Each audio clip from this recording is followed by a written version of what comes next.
This takes place some years ago in France.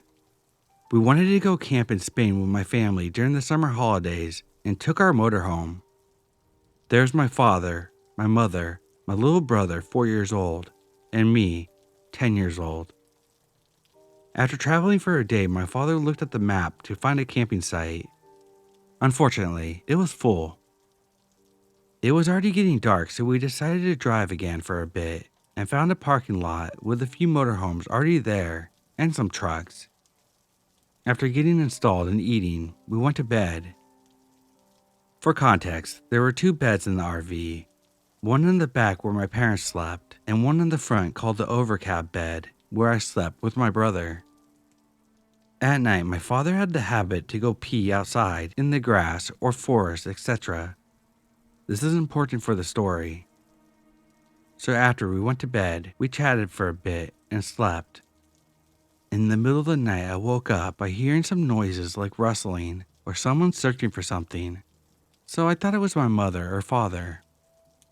After a few seconds, I decided to see, but it was dark and all I could see was a black silhouette 2 meters in the living room that opened the door to go out. I immediately thought it was my father that wanted to pee. I went back to sleep. In the morning, we woke up, and after breakfast, my mother could not find her handbag and the bag that our cameras were in. That moment, I realized the silhouette I saw was not my father, but someone who robbed us in the middle of the night. After explaining what I saw to my parents, we went to the police, and they told us it was a common thing here. We never found out who it was, never got the bags back. I still have shivers when I think about it 20 years later. What if I said something to the man?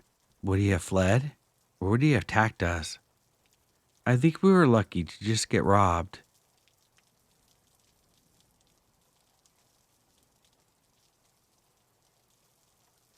Today in the afternoon, I was walking in the downtown area of my city. It's not uncommon to see beggars or people in need asking for spare change. So when I saw a skinny man talking to 2 other guys, I didn't think much of it. It was in the same direction I was headed, so I had to pass near. And he noticed me after those 2 dudes left. I continued walking at the same rhythm while he started talking to me and walking next to me. I thought I knew the usual drill. He would ask for spare change to take public transport. I would smile at him, hand him some coins, and then he would leave. But it didn't happen that way. I could observe him better now that he was near. He was skinny, with a prematurely wrinkled face, swollen, damaged skin, and a sort of nervous energy. In short, he looked like a hard drug user during a sober moment. I tend to treat druggy and drunk folks that I find in real life in a chill manner, so that they don't feel judged or react aggressively. So I kept a pleasant attitude while he gave me a speech on how he was in need for bus money because he wanted to go back to his state, that he had slept on the street yesterday and was desperate. He acted friendly and joked, but there was something different to the usual beggars. He was more shameless in his attitude. I started to take out coins to see his reaction. He started saying how he really wanted to go back and not sleep outside, how I looked like a chill dude and maybe could give him more. The spare change I would usually give people is 5 pesos, which is equivalent to a quarter in US dollars. He said he needed 350 to go back. Then he started getting insistent, still friendly, but my spidey senses knew things were off. He put something in his pocket, showed me his hands, and spoke about not wanting to get into any bad things, how desperate he was, how I looked like a cool guy and I could help him.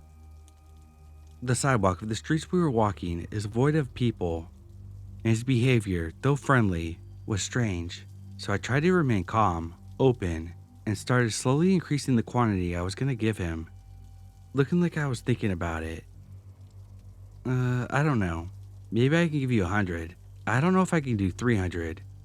Just trying to haggle. Then he starts telling me more stories.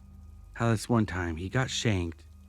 He showed me a huge scar on his neck, and while he was gesticulating, I noticed something hidden in his hand. Some dark square thing with a part in the middle. This guy had a sheathed blade. He never went aggressive. He didn't spring the blade or act threatening, just kept talking to me like I was a stranger in the bar. So I followed his cue, reacted shocked when he told me about the scar, laughed at his jokes and joked back, while also increasing the quantity I said I could give him, and thinking how I could get out of this unharmed. In the end, I only gave him 190 of the 350 he wanted. The blade never came out, no threats were made. He thanked me and told me if I ever needed help, I would only need to call him and he would stab anyone who gave me trouble. If you ever need me, just go to this neighborhood and ask for Kevin. They know me there. Tell me who is bothering you, and if you hear they got shanked, it was me. He then left after dapping me up as if we were buddies. I don't know if that was his MO, or if he really was willing to mug me at knife point, but changed his mind after I didn't give him attitude. It was 10 minutes later that my mind finished processing what happened and how wrong things could have gone in a different universe.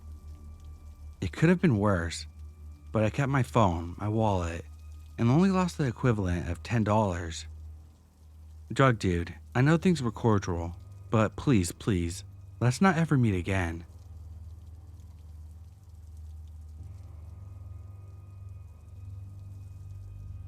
I'm a 16-year-old male. So earlier this summer, I got my driver's license for a 50cc moped, common and popular thing here in Europe. I was so hyped to finally get to ride with my friends and explore places I couldn't explore before without my moped. Everything went great for the first couple days until one day, my friends and I were just out cruising and having fun. It was a warm and sunny summer evening, so we decided to go ride at a smaller gravel road in the countryside. We did, and we were probably riding there for maybe an hour until everyone had to go home but me. It was probably 1 or 2 a.m. at this point, but I decided to stay there and just ride around and listen to some music in my headphones. I started riding towards one of the small villages surrounded by fields, and there were a lot of farms there, so I rode a bit slower than usual so there wouldn't be any accidents with tractors and farm vehicles. After I got through the village and got closer to a bigger road, the moon was gone and it was seriously dark outside. It had been a nice ride, and I decided to start heading home on this almost empty highway. Even though the speed limit was 100 kilometers per hour, you're not allowed to ride a 50cc moped on the highways, but I did it anyway. Home was about 30 kilometers away from where I was at this point, so I was just riding at full speed to get home as fast as I could before my parents found out that I'd been outside until 3 a.m. But when I had been riding for like 15 minutes, I saw a car stopped on the side of the road with its lights on, and it got me creeped out, to be honest. But I just pushed it out of my mind and kept going, since I was almost halfway home. After a few minutes, I noticed a car from earlier speeding up after me, and since I have a moped that only goes about 80 to 90 kilometers per hour, the car caught up to me pretty quickly. Then the car started to pass me, and when it got beside me, I looked in there and saw a man covered in blood, and he was looking straight at me with these crazy eyes, and he was smiling at me. I got very scared as he rode alongside me for probably a minute, but it felt like hours. He was just staring at me, then looking back at the road every once in a while. Then the man raised his hand and waved goodbye, putting his fingers to his lips, doing his shushing thing. After that, he sped off and took the exit onto a smaller road, and when he did that, I saw that his car didn't even have license plates. That was a super creepy experience, and I don't know why that man was covered in blood and why he had been parked on the side of the empty road at 3 a.m. But what I know for sure is that he's someone that I never want to meet again.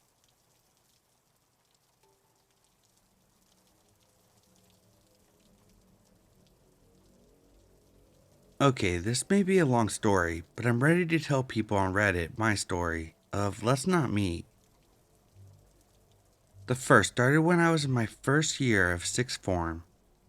My friend, let's say her name was Candle. She introduced me to her friend. Let's call her Amanda.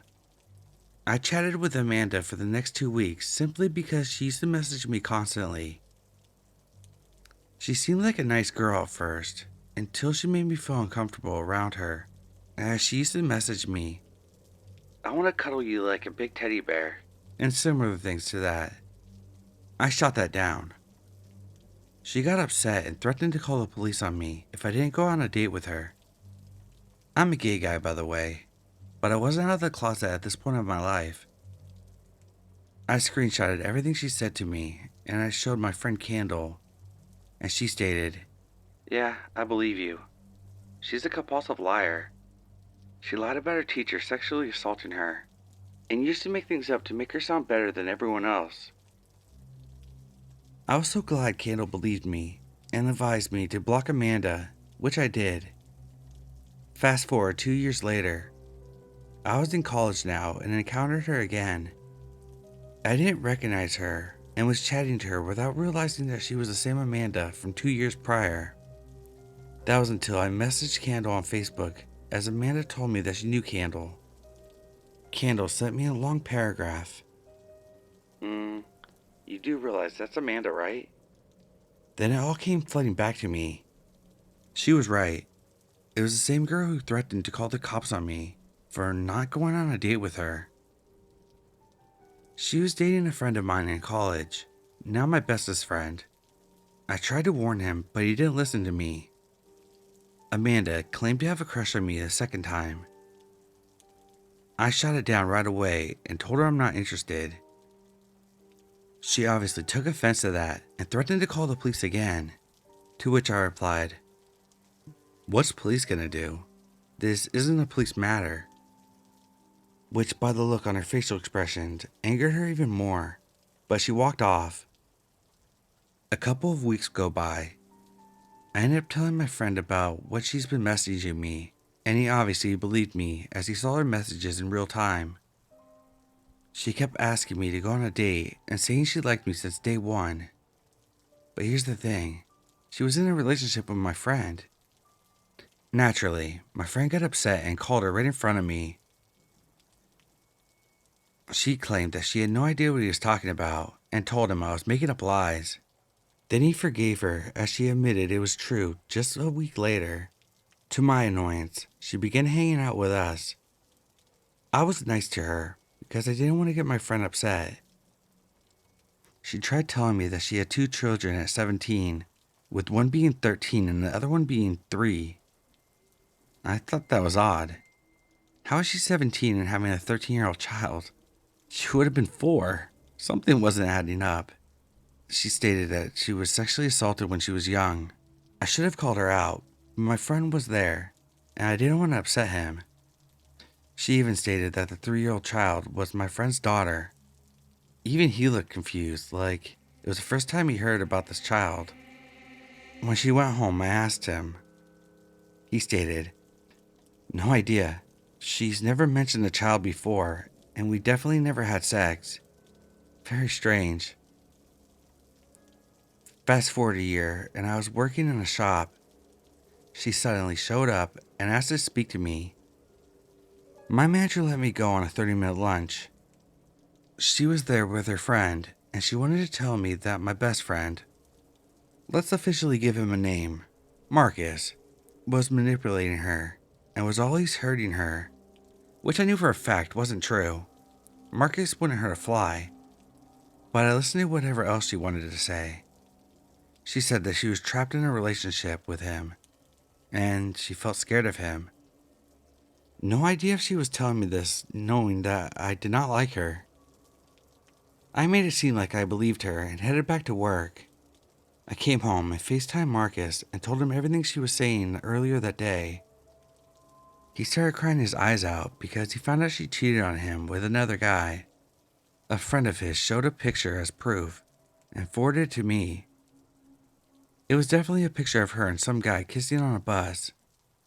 I told Marcus he needs to get away from her ASAP, which he did, until the next day they were back together as he yet again forgave her. We started doing group video chats, me, Marcus, and Amanda, at her request. And remember the 3-year-old from the year prior? Well, now she's 5 years old, called Lily, who literally never existed. I asked her about the 13-year-old she mentioned, and she replied with, I don't have a child other than Lily. The next couple of months go by, and she used to say, Lily's in bed, or Lily's in school, etc. When I would call her out to show us Lily, she would turn on the camera to a pitch black area of the bedroom and quickly put the camera back to her. I thought this was odd and said, Why'd you move the camera so fast? We didn't see anything. She replied, because she's camera shy, or she's asleep. I couldn't take this anymore. It was excuse after excuse. If Lily was Marcus's daughter, he deserves to see her, as he's literally never met or seen this Lily, not even once. I sent her a long message stating that Lily does not exist. Why no pictures of her? Then I blocked her because I had enough of her playing games with my best friend. She then went on people's Facebook, and I kid you not, she took photos of random people's children and claimed them as Lily. Marcus and I looked at each other, as we knew these were different pictures of random kids. Some of them weren't even girls. This went on until one day me and Marcus went to Amanda's mother's workplace, and Marcus showed her all the messages, especially the ones about this Lily, and the many pictures of her and some random guy she met up with. Some of the men Amanda met up with were like 50 or 60 years old. We found her on the dating website asking for men to fatten her up. We showed everything to Amanda's mother. Her mother was furious. She said Amanda never had kids. She was never sexually assaulted as a child, and knew something was odd as she had gotten into a random man's car just the day before. I thought this would be the end of Amanda, but I couldn't be more wrong, as Marcus, like an idiot, met up with her that evening and forgave her for the millionth time. And then something strange happened the next day. Marcus called me on FaceTime and he was furious at me. I asked him what's going on and what did I do. He told me I was a bad friend and he wants to cut me out of his life. I was in shock. I heard Amanda laughing in the background, then it clicked. She said something about me which wasn't true, and now me and Marcus were arguing like crazy. He blocked me on everything, which broke my heart, as this boy was my best friend, and now he's believing his compulsive lying girlfriend over me. Marcus and I were having on and off arguments all the time, and Amanda was the root of it, telling him lies and manipulating him, as if she was jealous of our friendship. Maybe she thought I was a threat to her relationship with Marcus, and tried to split us up as best friends. She literally used to invite me out with them, and when I would turn up, she used to be like, I want to spend time with you. Why is he here? Excuse me? You're the one that invited me. This happened every single time until one time, I slapped back at her, which made her cry. But I didn't care, she needed to stop doing this to me, as it wasn't healthy for my mental health. A few weeks go by. Marcus was texting me on Facebook Messenger, and we were having a laugh like we used to. He went to the toilet as he was at Amanda's. Then I suddenly got a text from Marcus saying, Hi, it's Amanda. I replied with, Hey. And then she started sending me threatening messages saying, I need to leave Marcus alone. He doesn't like me, and I need to move on. I was like, what the fuck? I ended up arguing with her over this, saying why the hell is she using his phone to send me these messages? Amanda was like, I dare you to come say that to my face. At this point, I had enough of this and contacted a friend of mine, let's call her Jasmine, and told her the situation as I ended up in tears on the phone. I've known Jasmine since primary school, and we had been close friends since, so naturally she got defensive and asked me to get in her car and she'll drop me off wherever they were so I could say it in her face. Jasmine wanted to hurt Amanda for what she's done to me. We saw them and we confronted them. Marcus genuinely had no clue until I showed him the messages Amanda sent me on his phone. He was furious and walked off in tears. I ran after him, leaving Amanda and Jasmine alone. Marcus and I hugged it out and we talked about what happened. He was telling me that he wasn't allowed friends anymore, and Amanda even made him choose between her and his family, which made me even more furious. I had enough of the way she was treating my best friend. The next day, Jasmine messaged me and said that she cannot be friends anymore, as I was bullying Amanda for months, which wasn't true, as I wouldn't bully anyone. I said to Jasmine, if she was my real friend, she would know that Amanda was lying, but she didn't. To this very day, I never saw Jasmine again. This felt like a big betrayal of our friendship, and I really would never talk to Jasmine ever again. This was over 6 years ago now. Marcus and I were getting better, and he wasn't letting Amanda manipulate him anymore. This was until these boys came into our lives. Well, first, it was another girl I was friends with called Alice. I've known Alice for years and invited her out with me and Marcus to a pub for a few drinks. It was a nice evening, and Alice even called Amanda and told her that she needs to leave Marcus alone. We were drunk. That evening, we say our goodbyes, as I'm naturally worried for Marcus, as he's like a little brother to me at this point. Alice asked if I was gay, which I am gay, but I wasn't out of the closet at this point, so I responded with no. Then Alice said, "Then why are you worried about Marcus? You obviously fancy him." I tell her, well, no, he's like a brother to me, and we've been through a lot because of Amanda, so I obviously do care about him. I thought to forget about this conversation, as I assumed she was just making conversation. Alice messaged Marcus, asking him out on a date on a messaging app, and by the end of the week, they started dating. I was happy that he was moving on from Amanda. Boy, was I wrong. I started receiving messages from Alice's brother and his friend, stating to slice my throat and messaging Marcus to help them beat me up. We were talking to joining a group video call. The call contained me, Marcus, Amanda, and Alice's brother and his friend. They said horrible things towards me, saying that I should die and I hurt women, which wasn't true. It was more of Amanda's lies, and I was messaging Marcus to back me up because he was being quiet while I was trying to defend myself against these guys. He just read the messages and still sat there, saying nothing. At this point, I had enough and just left the call and left the group and blocked a lot of them apart from Marcus. Marcus called me the next morning saying that he's sorry for not defending me. I replied with, well, that isn't good enough. They were literally threatening me. Marcus went quiet, then said sorry again, but by this point, I ended the call because I couldn't be bothered with the stress anymore. Next thing I know, Alice was denying that she ever dated Marcus and claiming I made a fake account of her on the messaging app. Are you serious, mate? I also noticed Alice being besties with Amanda on Facebook, so that was the puzzle fitting. At this point, I wanted to end my life. I was at my lowest. I was losing all my friends because of this Amanda. This was the start of my depression getting worse and worse. Marcus and I eventually made up and we were best friends again, but there was a time period where we didn't talk for over a year.